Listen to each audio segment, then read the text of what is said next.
हाँ, हेलो दोस्तों। एस्ट्रोशॉक प्रेडिक्शन में आपका स्वागत है। Good morning. सुबह के लगभग 7 बजे है। आज है 16 जून 2023, शुक्रवार का दिन, हफ्ते का आखिरी दिन। इस दिन क्या हो सकता है, मार्केट क्या क्लूज दे रहा है, इंटरनेशनल मार्केट क्या क्लूज दे रहे हैं, टेक्निकल डाटा क्या कह रहे हैं एसजीएक्स निफ्टी के ऊपर, इन सभी के बारे में हम लोग डिस्कस करेंगे। शुरू करने से पहले चैनल के डिस्क्रिप्शन बॉक्स में बिलो द टाइटल डिस्क्लेमर रखा है, उसको कृपया पढ़िए। यानी एज पर डिस्क्लेमर, ये एजुकेशनल प्रोग्राम है।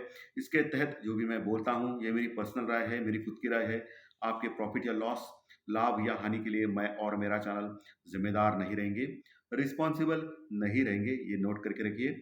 मेरा एस्ट्रो स्टॉक प्रेडिक्शन चैनल सिर्फ और सिर्फ यूट्यूब पे ही अवेलेबल है, ये भी नोट करके रखिए। चलिए दोस्तों, शुरू करेंगे। दोस्तों, हमारा मार्केट तो कल जबरदस्त गिरा। बैंक निफ्टी 550 पॉइंट और निफ्टी लगभग 60 पॉइंट माइनस में क्लोज हो गया। बैंक निफ्टी बहुत ही जबरदस्त गिरा दोस्तों। उसका जो पुट कॉल रेशो है वो 0.60 के पास आ गया है, ओवरसोल्ड टेरिटरी में आ गया है। तो बाउंस बैक तो देगा ही देगा, बट वो टिकेगा नहीं ऐसा मुझे लग रहा है। ऊपर फिर से सेलिंग आ सकती है बैंक निफ्टी में। वही निफ्टी का चार्ट स्ट्रांग है, लेकिन 18,700 जो इम्पोर्टेंट लेवल है उसके नीचे है दोस्तों। कल अमेरिकन मार्केट जबरदस्त बढ़ा, लगभग 420 पॉइंट की तेजी दिखाई दी अमेरिकन मार्केट में। वो इसलिए दिखाई दी क्योंकि साप्ताहिक बेरोजगारी के आंकड़े उनके डिक्लेयर हो गए। बेरोजगारी यानी अनएम्प्लॉयमेंट, यानी नौकरियां नहीं मिली लोगों को, वो ज़्यादा उसके आंकड़े आ गए। इसका मतलब बहुत सारे लोगों को नौकरियां नहीं मिली है, यानी बेरोजगारी बढ़ गई है। इसका मतलब क्या होता है कि इकोनॉमी ठंडी हो रही है अमेरिका में। इसका मतलब क्या होता है कि जो अगला जो मीटिंग है फेड का, उसमें इसके ऊपर ध्यान रख के रेट ऑफ इंटरेस्ट बढ़ाएगा नहीं, यानी एज इट इज रखेगा फेड।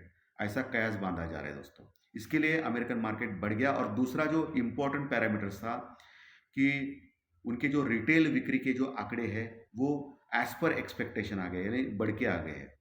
यानी बेरोजगारी तो बढ़ रही है, लेकिन एक जगह पे रिटेल बिक्री भी बढ़ रही है, यानी लोग खर्चा ज़्यादा कर रहे हैं, यानी इकोनॉमी भी अच्छी है।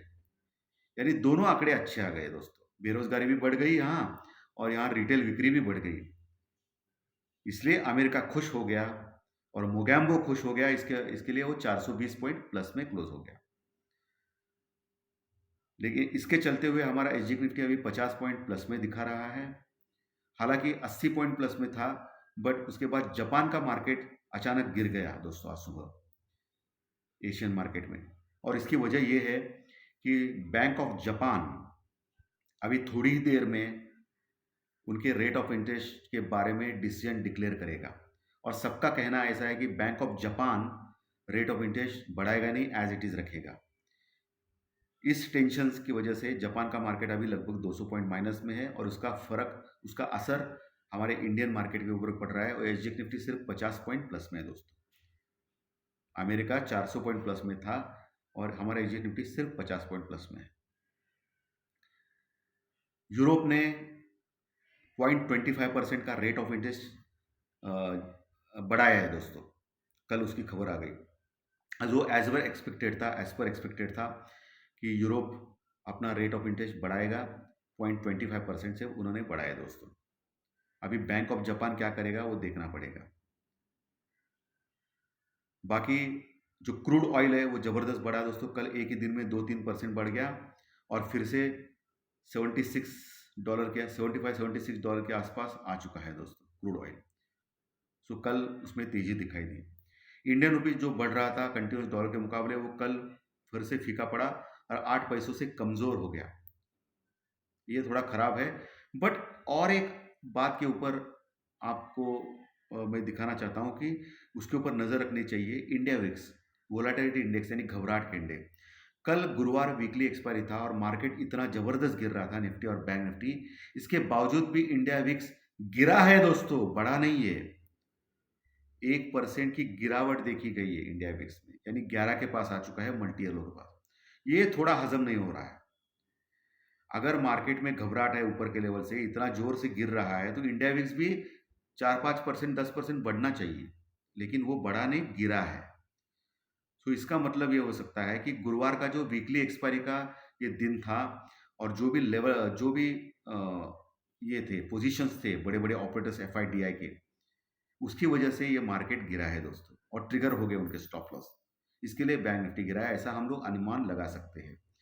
सो आज फ्राइडे और सोमवार को 2 दिन देखना पड़ेगा, इसका असर रियली आया है हमारे निफ्टी बैंक निफ्टी के ऊपर या नहीं, या एक ही दिन का मामला था, वो देखना अभी इम्पोर्टेंट रहेगा दोस्तों।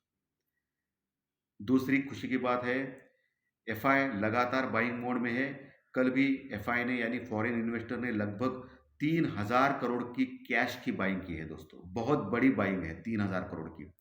पिछले 2 दिन से वो 1700 करोड़ की बाइंग कर रहे थे, अभी 3,000 करोड़ की बाइंग की है, और ये बहुत ही बड़ी फिगर होती है दोस्तों मार्केट में। और 300 करोड़ की सेलिंग की है हमारे डीआई ने, कुछ नहीं 300 करोड़ कुछ भी नहीं होते, लेकिन लगभग 2700 करोड़ हमारे सिस्टम में आ चुके हैं कल एफआई की कैश के द्वारा। आपने देखा रहेगा कि मार्केट गिर रहे थे, बट मिड कैप और स्मॉल कैप बढ़ रहे थे। जब मार्केट टोटली कोलैप्स होता है ना दोस्तों, तो सभी मिड कैप और स्मॉल कैप ज़्यादा गिरते हैं, लेकिन यहाँ उल्टा हो गया है, मिड कैप स्मॉल कैप बढ़ रहे थे, लेकिन जो लार्ज कैप है जैसे H D F C bank, Kotak Mahindra bank, ICICI bank, State Bank of India, Infosys, TCS, ये सभी शेयर्स गिर रहे थे। सो अभी मार्केट थोड़ा उल्टा चल रहा है दोस्तों। इंडिया विक्स भी लो है, यानी घबराहट भी नहीं है, यानी जानबूझ के लार्ज कैप के ऊपर अटैक कर रही है जो सेलिंग वाले, और लार्ज कैप को अटैक किया तो ऑटोमेटिकली निफ्टी और बैंक निफ्टी बढ़ेगा ही नहीं, सीधी सी बात है, उनका वेटेज होता है। तो ये थोड़ा सा गड़बड़ का मामला है। अगर मार्केट में जबरदस्त वीक है ऐसा बोला है, तो मिड कैप स्मॉल कैप क्यों बढ़ रहे हैं भाई, और इंडिया विक्स भी कि नहीं बढ़ा है। तो ये जो है वो तेजी का ही उलझान दिखाते हैं। सिर्फ वही लार्ज कैप का जो जबरदस्त गिरावट है वो थमना चाहिए। सिर्फ रिलायंस इंडस्ट्रीज कल बढ़ा है दोस्तों, या फ्लैट में क्लोज हो गया है, बाकी सब लार्ज कैप नीचे आ गए। इसके लिए मार्केट जबरदस्त गिरा है दोस्तों, और बैंक निफ्टी में तो बहुत बड़ी गिरावट देखी जा रही है। तो ये थोड़ा सा समझने की बात है। बाकी पुट कॉल रेशो में निफ्टी का पुट कॉल रेशो 1 के नीचे है, और बैंक निफ्टी का पुट कॉल रेशो 0.60 0.70 के पास ओवरसोल्ड एरिया में है। तो बाउंस बैक तो बनता है, लेकिन ऊपर के लेवल पे टिकेगा या नहीं ये देखना आज इंपॉर्टेंट है। अगर टिक गया तो फिर से हम लोग ऊपर जा सकते हैं, टिकेगा नहीं तो गड़बड़ है फिर मार्केट में। ये आपको यहाँ वॉच करना है, इसलिए मैंने ये स्पेशल आपको ये रिसर्च करके मैंने आपको बोला है कि क्या हो गया है। चलिए अभी टेक्निकल डाटा के ऊपर आते हैं दोस्तों। 18,700 18,700 का लेवल तोड़ के नीचे क्लोज हो गया निफ्टी। आज जो 50 पॉइंट का गैप अप दिखा रहा है एजिक निफ्टी पे, तो 18,750 18,750 के आसपास हम लोग खुल सकते हैं। तो पहला इंपॉर्टेंट देखना है कि 18,700 का लेवल हम लोग तोड़ते हैं या नहीं ओपनिंग के बाद। 18,700 का लेवल अगर हम लोगों ने वो सपोर्ट बरकरार रखा और ऊपर चले गए, तो फिर 18,800 तक फिर से आ सकते हैं हम लोग, निफ्टी में बोल रहा हूँ। और 18,800 850 यानी 18,800 850 के पास फिर से रेजिस्टेंस है, रुकावट है। कल भी आपने देखा, तो ऊपर से फिर से फिसल सकता है निफ्टी, तो वहाँ आपको एक चांस लेना चाहिए निफ्टी में पुट लेने का। लेकिन जो भी करना है स्टॉप लॉस के साथ कीजिए। फिर से मैं बोल रहा हूँ, मार्केट मेरा भी नहीं सुनता, आपका भी नहीं सुनेगा, किसी का भी नहीं सुनेगा। मार्केट अपने इसमें रहता है, तो मार्केट मेरा हमेशा सुनता है ऐसा कुछ भी नहीं है। मैं भगवान नहीं हूँ, मैं एक आम इंसान हूँ। ओके, मैं भी गलत पढ़ सकता हूँ, इसका मतलब हमेशा मैं सही रहूँगा ऐसा नहीं होता है दोस्तों। सो स्टॉप लॉस के साथ करना है आपको। वही नीचे के लेवल पे मैंने क्लियरली आपको बोला कि जब तक 18,500 18,500 लेवल तोड़ता नहीं निफ्टी, तब तक डरने वाली बिल्कुल बात नहीं रहेगी। आपको दबा के बाय करना है, ऐसा मेरा कहना है। लेकिन बाय करते समय स्टॉप लॉस लगाना है, क्योंकि मार्केट का कोई भरोसा नहीं है। ओके, 18,500 550 स्ट्रॉन्ग सपोर्ट है, लेकिन एक्चुअली मोटा मोटी आज ओपन होने के बाद 18,700 ही अच्छा सपोर्ट रहेगा, जहां पुट राइटिंग कल अच्छी हो गई है, कॉल राइटिंग भी बढ़ गई थी दोस्तों कल के दिन। सो 18,700 लेवल बहुत इंपॉर्टेंट है आज के दिन के लिए, उसके नीचे नहीं जाना चाहिए।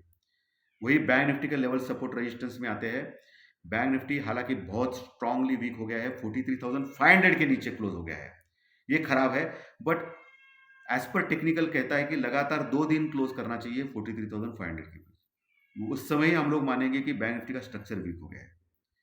और दूसरी बात 43,000 के नीचे जब तक क्लोज नहीं होता है बैंक निफ्टी, तब तक बैंक निफ्टी स्ट्रांग ही रहेगा, अल्ट्रा स्ट्रांग नहीं रहेगा। अल्ट्रा स्ट्रांग 44,000 के ऊपर रहेगा।